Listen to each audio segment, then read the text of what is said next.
সদস্য তথা প্রত্যেক সাংবাদিককে আমি একজন প্রাক্তন কমান্ডো হিসাবে আমার তরফ থেকে শুভেচ্ছা, আন্তরিক শুভেচ্ছা, ভালোবাসা।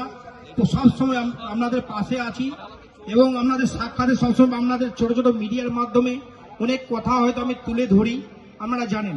তো সকলে ভালো থাকবেন, সুস্থ থাকবেন।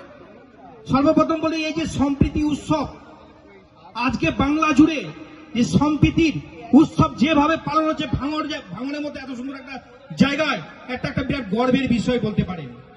কারণ আজকে সম্প্রীতির উৎসব নিয়ে কেউ সেইভাবে কথা বলে না। তার সঙ্গে সঙ্গে দেখুন, বাংলা সম্প্রীতি নিয়ে যে উৎসব করা হচ্ছে তার সঙ্গে ব্লাড ডোনেশন, হেলমেট বিতরণ, কম্বল বিতরণ এবং ছাত্রদের যে শিক্ষণীয় বিষয় সেই ব্যাপারে প্রতিযোগিতামূলক প্রশ্ন এবং অ্যান্সার করা হচ্ছে এবং তাদেরকে প্রাইজ দেওয়া হবে বা দেওয়া হচ্ছে।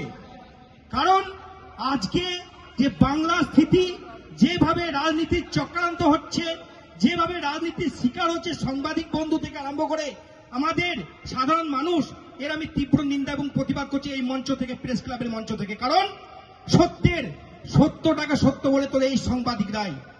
গণতন্ত্রের চতুর্থ স্তম্ভ হিসাবে যদি কোনো সাংবাদিকরা কাজ করে আজকে ডেটে, এই ছোট ছোট ইউটিউব চ্যানেল, এই যে ভাঙড় প্রেস ক্লাব থেকে ছোট ছোট ক্লাব যেখানে আছে, এই সংবিধানের সংবাদের একটা বিরাট বড় ভূমিকা আছে। তার সঙ্গে